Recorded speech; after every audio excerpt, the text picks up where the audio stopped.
Shalom, roi et reine du royaume de Dieu. Je suis Jean-Claude Dogo de Rich Ministries. Et cette année, nous sommes dans l'année du Petit Reste. Donc, je salue le Petit Reste qui regarde cette vidéo depuis le confort de votre maison, de votre voiture, de votre lieu de travail, partout où vous vous trouvez. Aujourd'hui, nous allons traiter d'un thème très important qui concerne l'identité du berger, celui qu'on appelle l'homme de Dieu. Quelle est son identité? Quel est son rôle? Nous allons le voir ensemble. Mais pour cela, nous allons tourner nos Bibles en Ésaïe chapitre 61, versets 1 à 3. Je lis. « L'Esprit du Seigneur, l'Éternel, est sur moi, car l'Éternel m'a oint pour porter de bonnes nouvelles aux malheureux. Il m'a envoyé pour guérir ceux qui ont le cœur brisé, pour proclamer aux captifs la liberté et aux prisonniers la délivrance, pour publier une année de grâce de l'Éternel et un jour de vengeance de notre Dieu, pour consoler tous les affligés, pour accorder aux affligés de Sion, pour leur donner un diadème au lieu de la cendre, une huile de joie au lieu du deuil, un vêtement de louange au lieu d'un esprit abattu, afin qu'on les appelle des térébintes de la justice, une plantation de l'Éternel pour servir à sa gloire. » Prions le Seigneur. Père éternel, nous voulons te remercier pour ta parole. Sanctifie-nous par cette parole et aide-nous, Saint-Esprit, à la partager, à la prêcher au nom de Jésus. Amen. Bien-aimés, nous voulons voir l'identité du berger parce que beaucoup, pour de bonnes raisons ou pour de mauvaises raisons, décident de se lancer dans la carrière d'homme de Dieu. Certains, pour les mauvaises raisons, deviennent hommes de Dieu parce qu'ils ont échoué dans la vie normale. D'autres, pour de bonnes raisons, parce que le Seigneur les a appelés. Mais qu'on ait choisi la carrière d'homme de Dieu, de berger, pour de bonnes ou de mauvaises raisons, cela ne change rien à la mission de l'homme de Dieu. Et c'est ce que nous venons de lire. Alors, l'homme de Dieu doit, pour reprendre rapidement ce que nous venons de lire, porter les bonnes nouvelles aux malheureux. Et il y a beaucoup de malheureux sur la terre, bien-aimés. Il doit guérir ceux qui ont le cœur brisé. Seule la vérité peut guérir ceux qui ont le cœur brisé. Des paroles de réconfort peuvent guérir ceux qui ont le cœur brisé. Il doit proclamer aux captifs la liberté. Beaucoup de peuples, beaucoup de personnes sont captives. Beaucoup de peuples sont captifs. Et c'est le berger et c'est son rôle. C'est son identité. Ça fait partie de son ADN de proclamer aux captifs la liberté et aux prisonniers la délivrance. N'est-ce pas le Seigneur qui demande à tout un chacun de rendre visite aux prisonniers, mais nous devons aussi nous battre pour que ces prisonniers-là soient libérés. Pour publier une année de grâce de l'Éternel et un jour de vengeance de notre Dieu. Alors, dire que le Seigneur va se venger et il a pour cela réservé un jour de jugement pour se venger de tous ceux qui n'obéiraient pas, de toute nation qui n'obéirait pas et qui garderait captive ses prisonniers. Alors, pour consoler tous les affligés. Alors, le Seigneur insiste sur tous les affligés. Par exemple, aujourd'hui où je parle, nous sommes en mars. Peut-être que vous allez avoir la vidéo en avril ou en juin, je ne sais pas. Mais nous sommes en pleine guerre entre la Russie et l'Ukraine. Il y a des affligés côté ukrainien, il y a des affligés côté russe. Le Seigneur nous dit que le berger, celui que lui, il a appelé dans sa moisson, doit pouvoir consoler tous les affligés. Il ne doit pas consoler une partie des affligés, mais il doit consoler tous les affligés. C'est ça, l'identité du berger. Il doit aussi accorder aux affligés de Sion, pour leur accorder pour leur donner un diadème au lieu de la cendre, une huile de joie au lieu du deuil, un vêtement de louange au lieu d'un esprit abattu, afin qu'on les appelle des térébintes de la justice, une plantation de l'Éternel pour servir à sa gloire.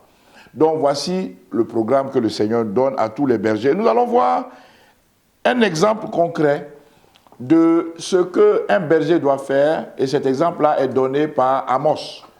Cet exemple est donné par Amos, en Amos chapitre 3, verset 12. Ainsi parle l'Éternel. Alors, pour la petite histoire, c'est que Amos était un berger et le Seigneur l'envoie prêcher, crier contre l'autel élevé par Jéroboam dans le royaume d'Israël. Alors, Amos dit ceci, Amos chapitre 3, verset 12. Ainsi parle l'Éternel, comme le berger arrache de la gueule du lion,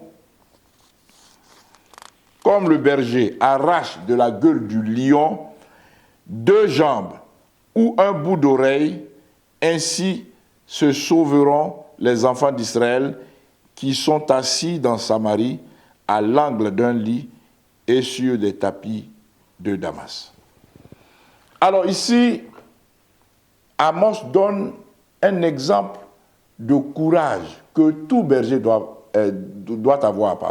Tout berger doit être capable d'affronter le lion et arracher 2 jambes, arracher un bout d'oreille de la brebis que ce lion vient de dévorer. Alors, faire face au lion, le lion ici peut s'appeler OTAN, le lion ici peut s'appeler États-Unis, le lion ici peut s'appeler Russie, le lion ici peut s'appeler les groupes nazis, le lion ici peut s'appeler Allemagne, le lion ici peut s'appeler la France, le lion ici peut s'appeler les impérialistes, les néocolons, le lion ici peut s'appeler la France-Afrique. Le berger doit être capable d'aller chercher dans la gueule du lion 2 jambes ou un bout d'oreille de sa brebis que le lion vient de happer.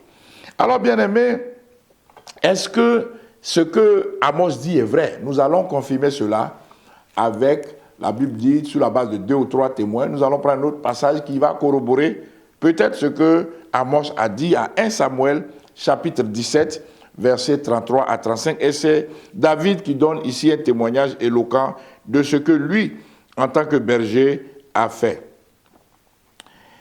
Alors, Saül dit à David, « Tu ne peux pas aller te battre avec ce Philistin, car tu es un enfant. Et il est un homme de guerre dès sa jeunesse. » David dit à Saül, « Ton serviteur faisait paître les brebis de son père. Et quand un lion ou un ours venait en enlever une du troupeau, je courais après lui, je le frappais et j'arrachais la brebis de sa gueule. S'il se dressait contre moi, je le saisissais par la gorge, je le frappais et je le tuais. C'est ainsi que ton serviteur a terrassé le lion et l'ours, et il en sera du Philistin, de cet incirconcis, comme de l'un d'eux. Car il a insulté l'armée du Dieu vivant. David dit encore, l'Éternel qui m'a délivré de la griffe du lion et de la patte de l'ours, me délivrera aussi de la main de ce Philistin. Et Saül dit à David, va et que l'Éternel soit avec toi. J'ai lu jusqu'au verset 37. Voici ce que David a fait. Il a affronté le lion, il a affronté l'ours. David n'a pas de parti pris. David, si c'est le lion qui attrape une de ses brebis, il va l'attraper, il saisit le lion par la gorge, il frappe le lion et il le tue. Si c'est l'ours, il saisit l'ours par la gorge, il frappe l'ours, il le tue pour arracher sa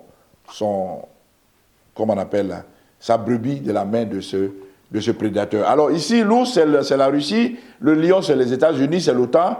Alors le pasteur doit être capable de frapper et l'OTAN et la Russie pour les mauvaises actions que l'un ou l'autre mène. le pasteur ne doit pas avoir de parti pris, il doit pouvoir le faire. Bien aimé, nous allons terminer avec l'exemple de Jésus.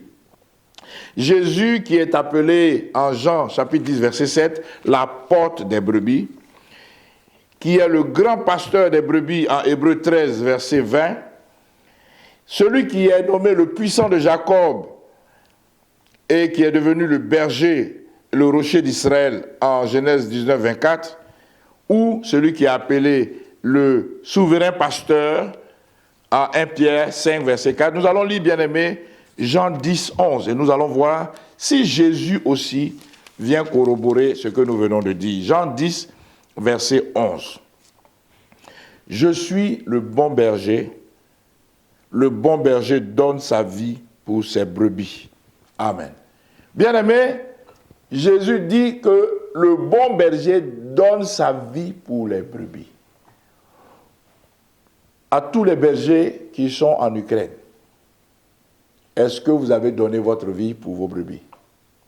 À tous les bergers qui sont en dehors de l'Ukraine, est-ce que vous avez donné votre vie à toutes vos brebis? À tous les bergers qui sont en Russie, avez-vous donné votre vie pour toutes vos brebis? Avez-vous dit la vérité? Ou bien vous êtes-vous tu? Que le Seigneur nous donne la force de reconnaître ce que nous devons faire. Que Dieu vous bénisse. Shalom.